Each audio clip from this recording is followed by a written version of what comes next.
L'année de la foi, c'est cette année où, dans un acte de foi renouvelé par chaque baptisé, on va pouvoir porter ce que nous vivons au plus profond de nous-mêmes avec le Seigneur dans un engagement de témoignage, de vie plus proche et plus vrai dans la relation de charité de Dieu pour le monde.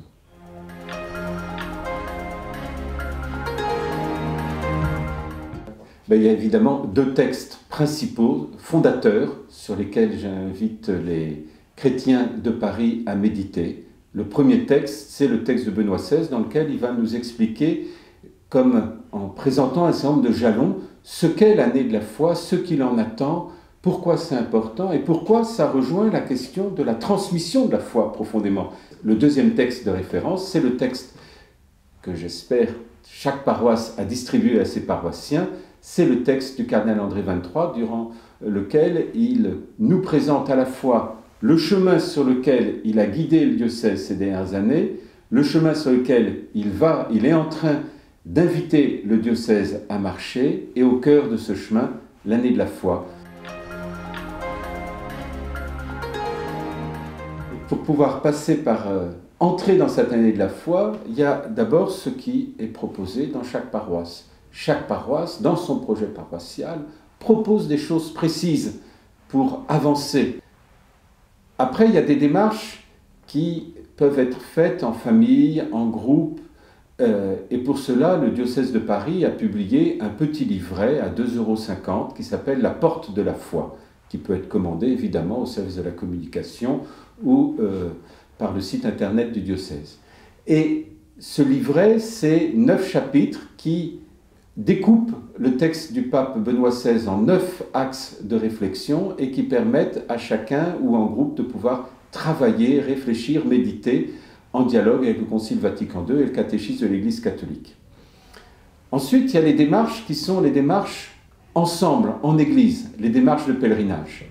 Le premier pèlerinage, c'est le pèlerinage à la cathédrale, le 850e anniversaire de la cathédrale Notre-Dame de Paris. Alors là, je pense que tous les Parisiens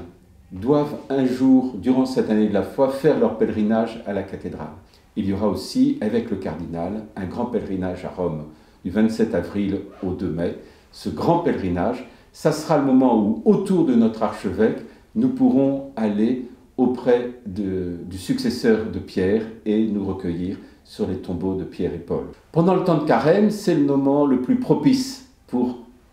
vivre le cœur de l'année de la foi, puisque le renouvellement de notre acte de foi, c'est le renouvellement de notre baptême, c'est la nuit pascale. Et donc, deux attitudes sont proposées. La première attitude, ça sera dans vos paroisses, au cours de la messe dominicale, un renouvellement particulier de l'acte de foi baptismal. Et puis, ça sera les conférences de carême qui seront exceptionnellement données par,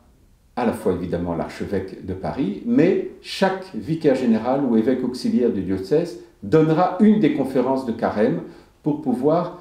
nous donner de vivre les différentes étapes qui marquent ce renouvellement intérieur de la foi. Et puis, puisque je commence à élargir de la paroisse au diocèse, au pèlerinage à Rome, il y a l'invitation du pape Benoît XVI, le jour de la fête Dieu.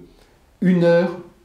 dans l'Église universelle, dans tous les pays du monde, 1 heure d'adoration eucharistique au même moment. Toutes ces propositions, toutes les autres propositions que je n'ai pas eu le temps d'énumérer, heureusement, parce qu'il y en a une multitude, vous pourrez les découvrir, les approfondir, savoir quelle est la proposition qui est la plus proche de chez vous, grâce au site internet du diocèse de Paris, et puis en vous abonnant à Paris Notre-Dame, parce que c'est évidemment